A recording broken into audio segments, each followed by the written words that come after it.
From a distance, they look like the perfect American family. Gus and Odessa Smith playing with their 3-year-old grandson Armani outside their suburban Richmond, Virginia home. Married 30 years, the Smiths are college graduates. Gus is an accountant. Odessa is a school teacher. They've spent their entire lives working to create a loving home environment and raising their only child, Kemba, who's now 26 years old. At this stage of their lives, it would appear as though they've got it all, but behind all the smiles and laughter is a deep sadness and pain because their daughter has been virtually snatched away from them. It's a story the Smiths can hardly come to grips with. Their little girl showed so much promise for the future. Kemba did all the normal things as a little girl, piano lessons, ballet, gymnastic, summer camp, computer camp. We would be the two out in the rain playing or out running around doing exercises, and we did a lot together. But in 1991, when Kemba went to study at Hampton University, she met Peter Michael Hall at a party. He was a big-time drug dealer, the man the Smiths say would ultimately turn their world into a living hell. He knew who she was, that she was very naive and she was gullible, and he basically took advantage of her. Kemba became Peter's girlfriend and his punching bag. In 1993, he was indicted on a list of drug charges. Kemba, who was then 7 months pregnant, also took the fall. She was convicted of conspiracy to distribute roughly 500 pounds of crack cocaine, money laundering, and making false statements to a federal agent.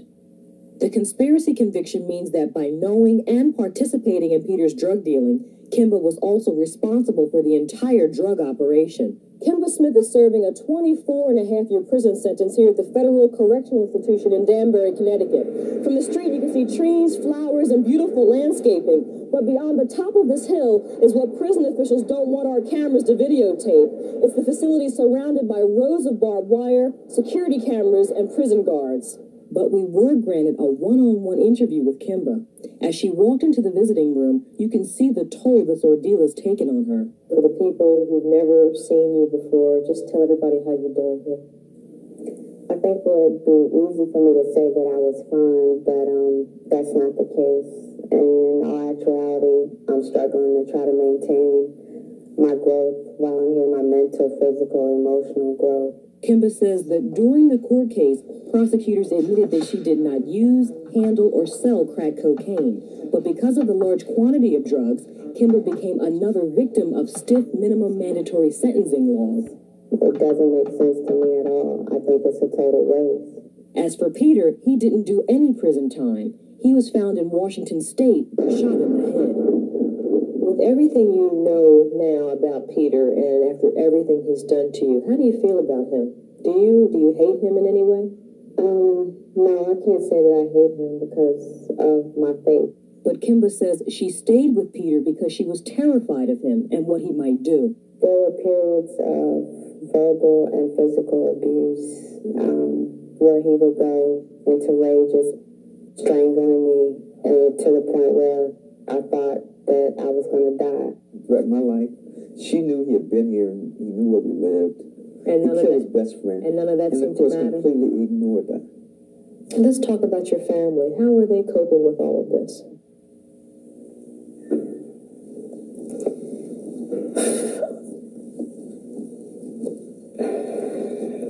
You got me. I know it's very hard for my parents, and I appreciate everything that they're doing and the love that they have for me.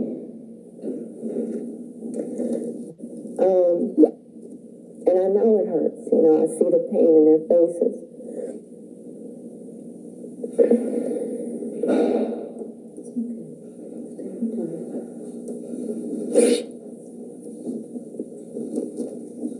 So this is the part of prison that really hits the heart and is painful, is knowing what you're doing to family, because it's not easy for them out there. And I know that me being their only child, and for things that have turned out the way that they've turned out, and they have to continuously fight from day to day to bring me home, and they're not going to stop fighting. until I'm home. We both have promised that we will stay strong, stay focused, pray to the Lord that He will listen to our prayers, answer our prayers, and bring her home soon. While incarcerated, Kemba's parents have the tough job of raising little Armani. He's a bright and very inquisitive little boy. He always questions why his mommy can't come home. I just basically explained to him that mommy was in a timeout, an adult timeout, and that I wanted to be home with him, but at this particular time, I have to be in timeout and be away from him. Kemba's story has been told in Emerge magazine, newspapers, and television. The response has been phenomenal. Hundreds of letters from around the world have come pouring in. Kemba's main hope is that by going public, people will think long and hard about the choices they make before hanging out with a bad crowd or doing something illegal. Don't allow the system to snatch you up and take you away from your family and to rob you from becoming a better person. Step out of that lifestyle from now, when you can, when you're not being forced to, and make something of your life. For BET News, I'm Tracy Brown.